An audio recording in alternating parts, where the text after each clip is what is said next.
titre du message que j'aimerais bien vous donner, c'est une vision prophétique pour 2025. Est-ce que tu es prêt à recevoir? J'ai eu une vision du Seigneur. Elle était très difficile à transmettre parce que j'ai vu comme dans une école en Allemagne, quand les enfants ils ont 6 ans, ils font de la première année, ils reçoivent un grand cône qui est presque aussi grand qu'eux-mêmes. Et là, la famille vient, les grands-parents, les parents, les frères, les sœurs, ils mettent des cadeaux dedans. C'est un grand cône avec des jouets, des cadeaux dedans, des surprises. Et tous les enfants qui vont à l'école, le premier jour, ils ont ce grand cône avec eux, rempli de cadeaux. Et puis, je crois que c'est quelque chose de fantastique qui aide les enfants le premier jour à enlever cette peur d'aller à l'école.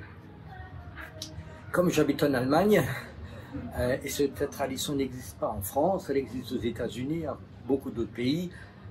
Je voudrais comme vous raconter de cette vision que j'ai eue de ce grand cône. Et puis j'ai demandé au Seigneur qu'est-ce que ça voulait dire. Je voyais ce cône devant moi.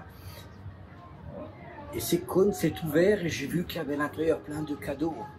Et je savais que c'était des choses qui allaient venir pour 2025. Et dans tous ces cadeaux, tout ce qu'il y avait dedans, il y avait des surprises. Il y en avait des bonnes et puis il y en avait des mauvaises. Et j'ai pris d'abord les mauvaises. Les bonnes, on les prend toujours à la fin. J'ai dit, Seigneur, montre-moi que c'est de mauvaises qui vont arriver. Le Seigneur me dit, oui, cette année, il y aura aussi beaucoup de mauvaises nouvelles pour des gens. Je sais que les prophètes, actuellement, ils parlent que de bonnes nouvelles. Mais je crois aussi que le Seigneur veut nous préparer qu'il y aura des mauvaises nouvelles. Je ne sais pas, peut-être un jour, toi, tu seras chez le médecin, tu attends une bonne nouvelle et puis il aura une mauvaise nouvelle pour toi. Pas celle que tu attendais. Comment vas-tu réagir? Peut-être tu vas perdre ton emploi. Peut-être un de tes enfants, tu vas entendre qu'il a des problèmes d'alcool. Un petit enfant, peut-être un problème de drogue.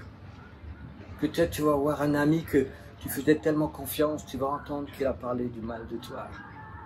Puis il y a beaucoup de choses qui vont se passer comme ça. Mais le plus important, c'est pas ce paquet de mauvaises nouvelles. Le plus important, c'est ta relation avec ton Père. Quand tu reçois une mauvaise nouvelle, est-ce que tu es fixé là-dessus ou tu as cette relation d'avoir un Père dans le ciel qui est ton Père, qui est un Père plein d'amour? Est-ce que cette mauvaise nouvelle est plus grande que le Père que tu as? Ce Dieu immense qui est ton Dieu. Ce Dieu qui a fait dire à David, c'est un 1000 qui tombe à gauche et 10 000 à droite, moi je resterai debout. Est-ce que tu as cette relation avec ton Dieu? Et je te promets une chose, si tu es capable à ce moment-là, quand tu as une nouvelle qui vient, de regarder à ton Dieu, c'est que tu es prêt pour cette année qui va venir. Et puis il y aura autre chose, il y aura beaucoup de bonnes nouvelles, il y aura des bénédictions. Tu vas voir, pour cette année, il y a Dieu a prévu des bénédictions pour ta vie.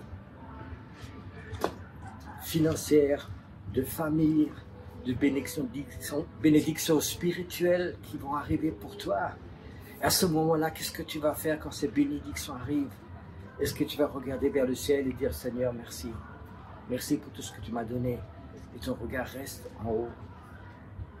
Il ne faut pas que les bénédictions de Dieu deviennent un jour un bout d'or. Et puis j'ai vu dans ce paquet autre chose qui m'a surpris. C'était comme des boules qu'il y avait à l'intérieur. Ça ressemblait presque à une grenade.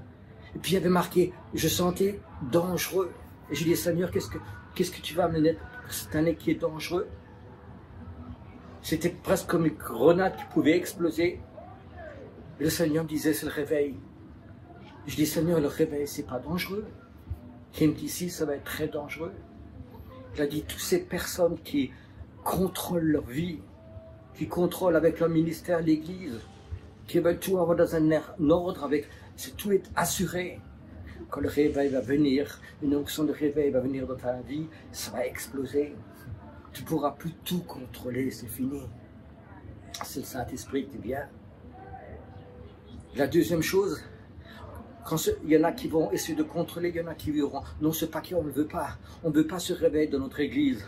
On est tellement content, tout marche bien, tout est bien organisé, tout est bien structuré. Ils ne vont pas ouvrir ce paquet parce qu'il est dangereux.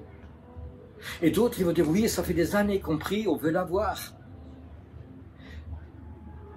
Si ça explose, cette puissance de Dieu vient, où il n'y a plus rien qui est contrôlable, où tu vas être heureux, tu vas voir toutes ces promesses de la Bible qui vont se réaliser. À ce moment-là, est-ce que tu vas regarder ton Dieu? Est-ce que tu as cette relation dans ces moments de peut-être de joie, d'extase que tu vas avoir? Tu en as tellement rêvé, tu en as tellement entendu parler, maintenant c'est là. Ça a explosé dans ta vie, dans ton église, dans ta ville, dans ton pays. À ce moment-là, est-ce que tu vas regarder le Seigneur? Est-ce que tu vas être tellement occupé, tellement enthousiasmé par ce qui se passe que tu vas oublier ton Dieu? Et à ce moment-là, ce réveil, cette onction de réveil va être dangereuse. Ça peut détruire les vies s'ils oublient ce Seigneur. Tu sais, j'ai compris une chose quand j'ai eu cette vision. C'est pas ce qu'il y a dans le paquet qui est intéressant. Le plus intéressant, c'est qui te donne ce paquet. Est-ce que tu as cette confiance en Dieu? Est-ce que tu as cette foi en toi? De tout ce qui va se passer dans ta vie, il y a un Dieu qui est au-dessus de tout.